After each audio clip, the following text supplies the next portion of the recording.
نبی کریم صلی اللہ علیہ وسلم کی حیات طیبہ کا اگر آپ مطالعہ فرمائیں،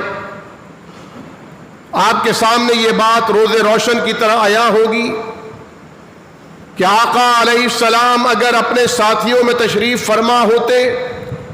اور کوئی نو وارد وہاں آتا تو اسے پوچھنا پڑتا کہ تم میں وہ کون ہے جس نے نبوت اور رسالت کا دعویٰ کیا ہے۔ کوئی خاص مسند، کوئی خاص پروٹوکول، کوئی ڈیکورم حضور علیہ الصلوۃ والسلام کا نہیں تھا۔ آپ اپنے ساتھ ہٹو بچوں کی صدائیں لگانے والوں کو نہیں رکھا کرتے تھے۔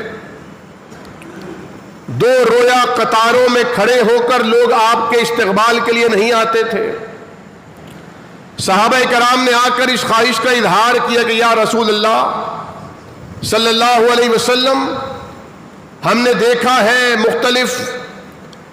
سرداروں کو، رؤساء کو، حکمرانوں کو کہ جب وہ آتے ہیں تو ان کے ماتحت ان کے استقبال کے لیے کھڑے ہو جاتے ہیں۔ اللہ کے حبیب صلی اللہ علیہ وسلم نے اس طریقے کو بھی پسند نہیں فرمایا، فرمایا یہ اہل عجم کا طریقہ ہے، میں اپنے لیے اس طریقے کو پسند نہیں کرتا۔ ہاں البتہ ایک بار ایک محفل سجی تھی، شمع رسالت کے پروانے بیٹھے تھے، ایک بزرگ تشریف لائے اور جوان صحابہ کرام نے انہیں جگہ دینے میں کچھ تاخیر کر دی،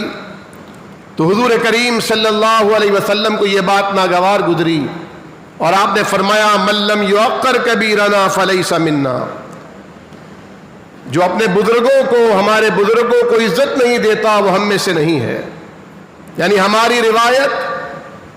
ہمارے ادب آداب،